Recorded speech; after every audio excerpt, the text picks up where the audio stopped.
बहुत पुराने समय की बात है। एक गांव में एक जाट और जाटनी खुशहाली से रहते थे। उनकी ज़िंदगी में किसी बात की कोई कमी ना थी। कमी थी तो बस एक संतान की।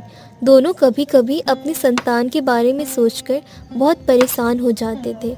एक दिन जाट को बहुत अधिक काम था, इसलिए बिना खाना खाए ही वह खेत में जाने लगा और जाटनी से कह गया। भाग्यवान, खेत में जा रहा हूँ।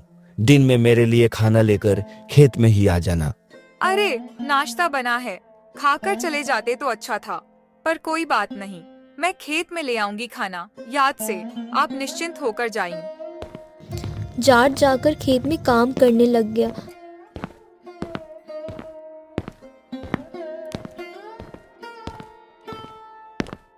परंतु जाटनी घर का काम करके सो गई और वह भूल गई कि उसे खेत पर जाट के लिए खाना लेकर जाना था।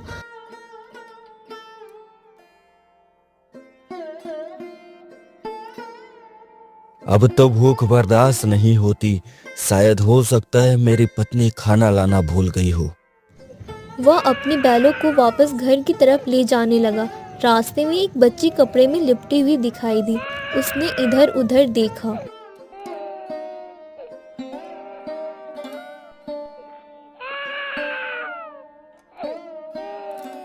कहीं कोई खेत में काम कर रहा हो, शायद उसकी यह बच्ची हो। आसपास दूर दूर तक कोई भी इंसान उसे दिखाई नहीं दिया। ऐसी भरी दोपहर में उसका मन ना किया कि वह बच्ची को ऐसे अकेले छोड़कर अपने घर चला जाए। इधर तो कोई नहीं है। भगवान, मैं इस बच्ची को अपनी बच्ची समझकर ले जा रहा हूँ। यदि इसके माता पिता हो तो मुझे इसकी खबर मिल जाए, अन्यथा मैं इसे अपनी बच्ची समझकर पाल लूंगा। यह सोचकर उसने उस बच्ची को उठाया और अपने घर की तरफ चल दिया।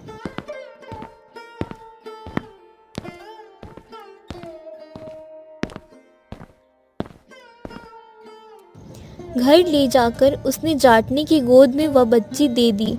यह कौन है जी? और आप किसकी छोटी सी बच्ची उठाकर ले आए हो? मैं जब खेत वापस आ रहा था तो वही मुझे यह मिली। मैंने बहुत ढूंढा कि कहीं इसके माता पिता कुछ काम कर रहे हो खेत में, लेकिन मुझे कोई न दिखा। इसलिए मैं इसे यहीं ले आया।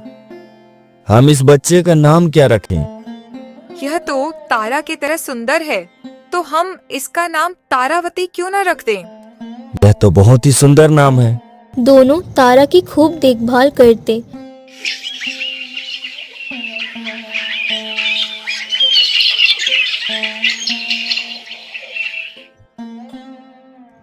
दोनों तारा की खूब देखभाल करते। तारावती से बहुत प्यार करते। धीरे धीरे समय बीतने लगा। तारावती बड़ी होने लगी।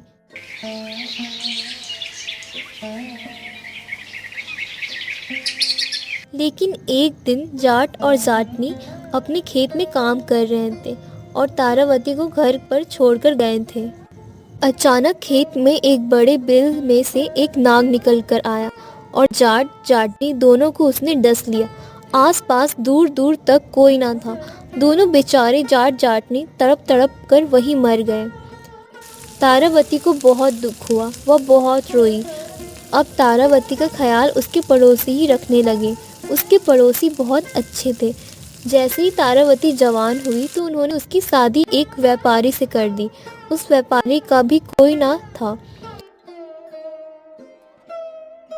जब शादी करके तारावती ससुराल गई तो कुछ दिनों बाद ही व्यापारी दूसरे गांव में व्यापार करने चला गया। जब वह कुछ समय बाद वापस आया तो तारावती ने उससे कहा,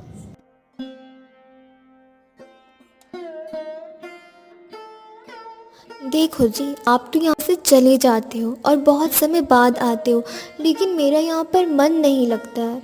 क्यों ना मैं अपने मायके वहाँ मेरे पड़ोसियों से मेरी मुलाकात भी होती रहेगी और मेरा समय भी बीत जाएगा और आप भी वहीं मेरे साथ रहें। व्यापारी को भी यह बात जच गई। तारावती अपना सारा सामान लेकर अपने मायके में ही रहने आ गई। धीरे धीरे समय यूं ही बीतता रहा। एक दिन तारावती कुएं पर अपनी सखियों के साथ पानी भरने गई थी। उस समय राहत द्वारा ही कुएं से पानी निकाला जाता था। कुएं की एक तरफ दीवार थी। उस दीवार के पीछे एक चोर बैठा था और वह उन सभी की बातें सुन रहा था। तुम्हें पता है, मेरे भाई ने मेरे लिए बहुत सारा तेज लाया है। क्या क्या बताया मैंने तुम्हें, पर तुम्हें बताकर भी क्या फायदा। भाई के होने की खुशी क्या होती है, ये तुम क्या जानो। आज मेरा भी कोई भाई होता तो मेरे लिए तीज लाता, मैं भी उसे राखी बांधती। सभी सहेलियां आपस में अपना अपना हाल सुना रही थी।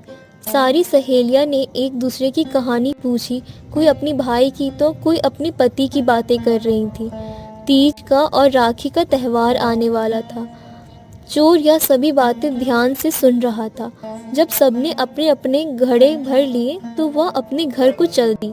चोर चुपचाप करके तारा के पीछे चल पड़ा। सभी अपने अपने घरों में चली गई। जब तारा अपने घर में दाखिल हुई तो चोर ने तारा के घर का पता मालूम कर लिया और वापस अपने घर चला गया।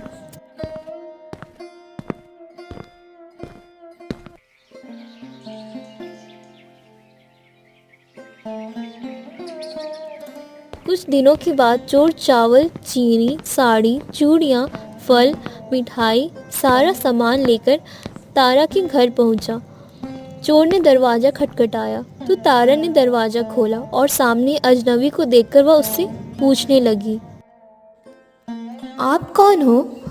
मैं तारावती का भाई हूँ और मुझे उससे मिलना है। मैं ही हूँ तारावती, लेकिन मेरा तो कोई भाई नहीं है। मैं तुम्हारा ही भाई हूँ। जब तुम 3 महीने की थी और माता पिता खेतों में काम करने गए थे तो तुम्हें एक जानवर उठाकर ले गया था। तब मैं 6 साल का था। हमने तुम्हें बहुत ढूंढा पर तुम नहीं मिली। आज माँ को पता चला कि तुम इस घर में रहती हो तो माँ ने ही मुझे यहाँ भेजा और मैं तुम्हारे लिए यह सब सामान भी लाया हूँ। देखो माँ ने तुम्हारे लिए क्या क्या भेजा है। माँ की तबीयत ठीक नहीं है। अगर तुम चाहो तो वह तुमसे मिलना चाहती है। 2-4 दिन माँ के पास रुक जाना। उससे मिलकर फिर वापस मैं तुम्हें छोड़ जाऊंगा। आगे तुम्हारी मर्जी। ठीक है भाई। सुबह हुई तो तारावती तैयार होकर चोर के साथ चल पड़ी अपनी माँ से मिलने की। उसे बड़ी इच्छा हो रही थी। थोड़ी दूर चलकर उसे प्यास लगी तो उसने कहा, भैया मुझे पानी पीना है। आगे कुआं है बहन, वहीं पानी पिला दूंगा।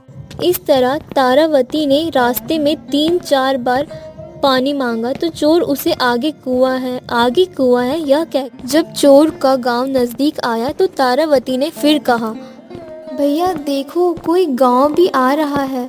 अब यहाँ तो मुझे पानी पिला दो, मुझे बहुत जोर की प्यास लगी है। मैं तुम्हारा कोई भाई भाई नहीं हूँ। कब से भाई भाई की रट लगा रखी है। तारावती समझ गई कि दान में जरूर कुछ काला है।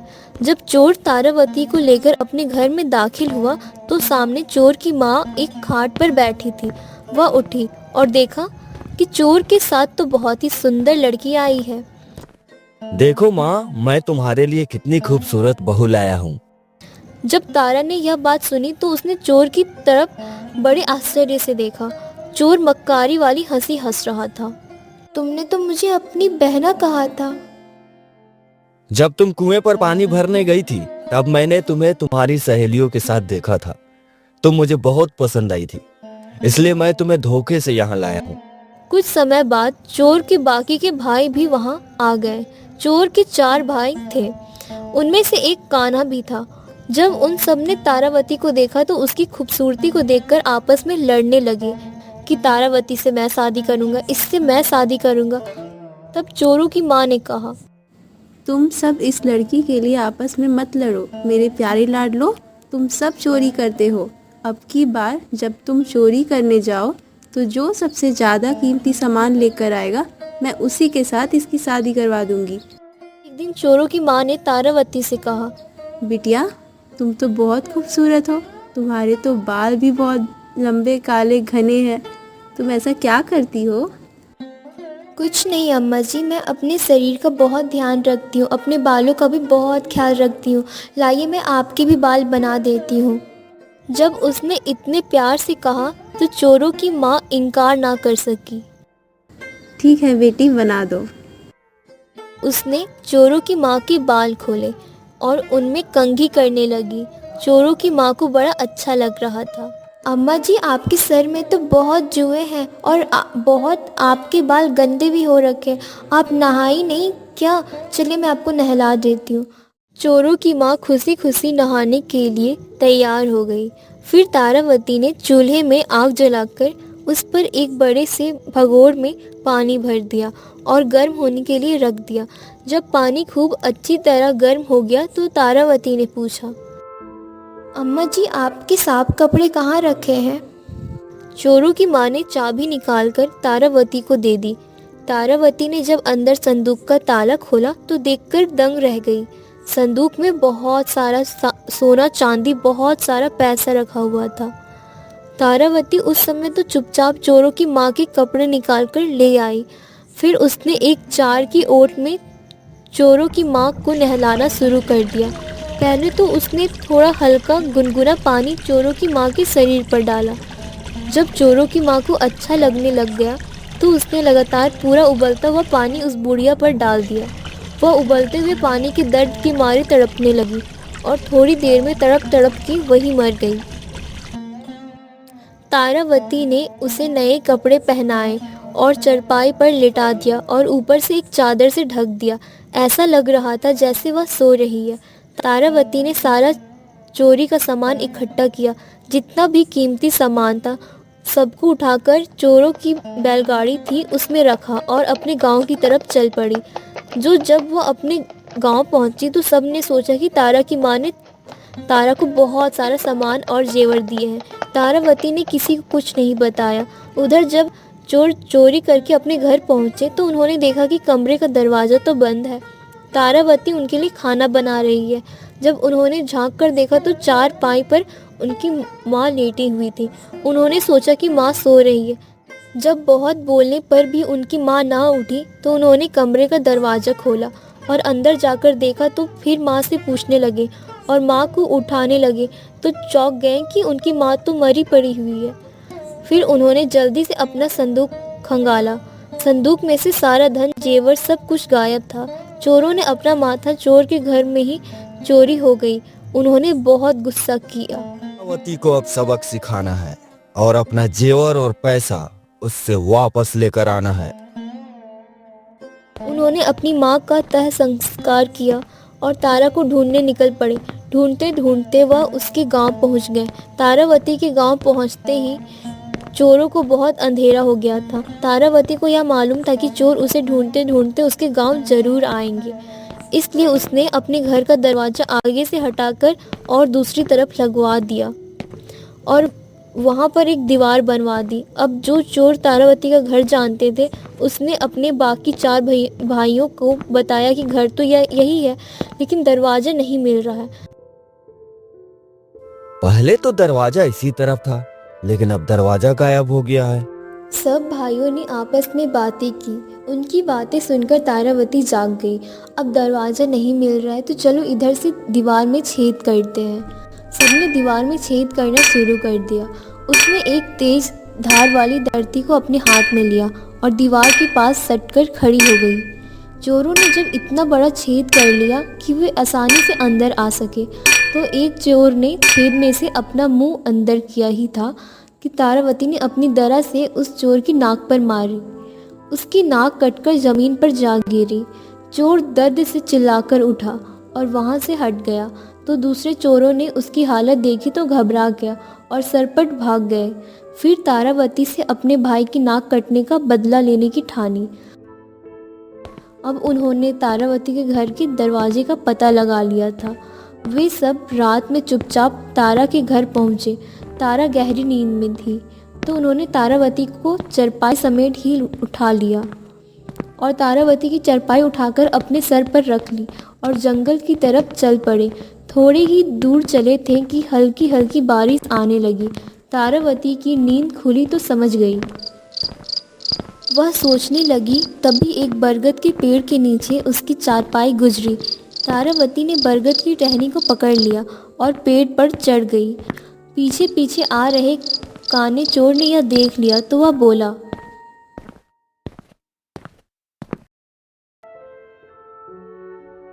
भाई, लड़की तो पेड़ पर चढ़ गई है, तुम्हें बहुत दिखाई दे रहा है, अंधेरे में हम क्या पागल है? एक बार देखो तो सही। देखो भैया, वो बैठी है। तेरी नजर अगर इतनी ही तेज है तो तू ही चढ़ जा पेड़ पर और ले आ उसको, नीचे पटक दे उसको। अब काना चोर ऊपर चढ़ने लगा। जब वह पत्तों में छुपी हुई तारावती के पास पहुंचा तो तारावती ने उसके मुंह पर ऐसी लात मारी कि उसकी जुबान दांतों में आ गई और वह धड़ाम से नीचे गिर पड़ा। बेचारा जुबान कटने के कारण कुछ बोल भी ना पाया। बाकी के भाइयों ने सो कहा। हमने कहा था ना कि वो वहां पर नहीं है, हमें तो दिखाई नहीं दे रही है। अब का काने चोर ने रोते रोते इशारे से बताया कि भाई उसी ने मुझे लात मारी है, ऊपर ही बैठी है। भाई समझे कि यह कोई भूत की बात कर रहा है। साफ साफ उससे बोला नहीं जा रहा था। सभी डर कर वहाँ से भाग गए। आगे जाकर अपने भाई की जुबान काटने की बात पता चली तो वैद्य से दवाई करवाई। जब वह ठीक हुआ तो एक रात फिर से वह पांचों भाई तारावती के घर में आए। उन्होंने देखा तारावती गहरी नींद में है। वह धीरे धीरे अपना चोरी का सामान अपनी गटरिया में बांधने लगे तो तारावती की नींद खुली। उसने सारा मंजर देख लिया था। वो एक धारदार कुल्हाड़ी लेकर घर के दरवाजे पर चुपके से खड़ी हो गई। जब चोर सारा सामान लेकर एक एक करके घर से निकलने लगे तो तारावती ने एक एक करके कुल्हाड़ी से सबको मार गिराया।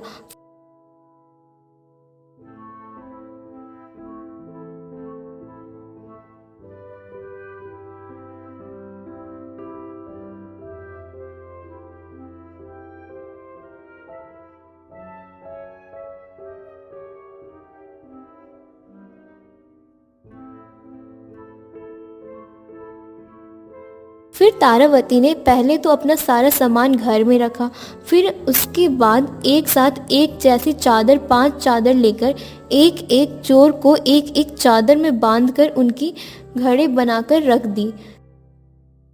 तारावती के गांव में रोजाना एक फकीर आता था जो हर घर के दरवाजे के सामने खड़ा होकर उनके लिए दुआएं मांगता और बदले में लोग उसे 1-2 रुपए दे देते थे। जब वह फकीर घूमता घूमता तारावती के घर के सामने आया तो तारावती ने पूछा, बाबा जी आप सारे दिन में कितने रुपए कमा लेते हैं? बेटी, मैं तो एक दिन में 50-60 रुपए ही कमा पाता हूँ। बाबा जी एक जादूगर है जो मुझे बहुत तंग करता है। बाबा आज मैंने बड़ी मुश्किल से उसे पकड़कर एक गठरी में बांध दिया है। क्या कोई ऐसी जगह है जहाँ से यह जादूगर वापस ना आ सके? अगर कोई ऐसी जगह है और आप उसे फेंक दें तो मैं आपको 500 रुपये दूंगी। फकीर के मन में लालच आ गया। लाओ, इस जादूगर के बच्चे को मैं अभी नदी में फेंक कर आता हूँ। फकीर ने वह गठरी उठाई जिसमें एक चोर को तारावती ने बांध दिया था। फकीर ने वह गठरी नदी में फेंक दी और 500 का इनाम लेने के लिए वापस तारावती के पास आया तो उसने देखा कि एक और वैसी ही गठरी तारावती के पास है। जब वो आया तो उसके बोलने से पहले ही तारावती बोल उठी, बाबा जी यह जादूगर बड़ा ही होशियार है, फिर आ गया है। लगता है आप इसे गहरी जगह में नहीं फेंक कर आए हैं। बेटी तुम चिंता मत करो, अब मैं इसे और अधिक गहरी नदी में फेंक कर आऊंगा।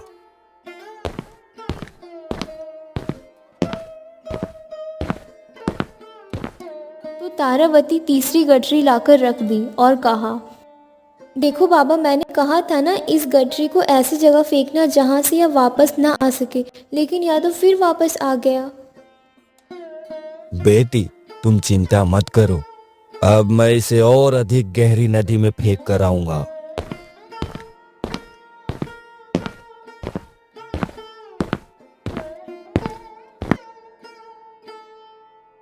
हाँ बाबा जी अब की बार आपने उसे बहुत अच्छी जगह में फेंके हैं। अब की बार मुझे लगता है कि वह वापस नहीं आएगा। तारावती बड़ी खुश हुई। उसने फकीर को 500 रुपये की बजाय 1000 रुपये दिए। फिर जब तारावती का पति व्यापारी से घर आया तो तारावती ने चोरों वाली सारी कहानी उसे बताई। वह तारावती की बहादुरी की बात सुनकर बड़ा खुश हुआ। फिर एक साथ खुशी खुशी रहने लगे।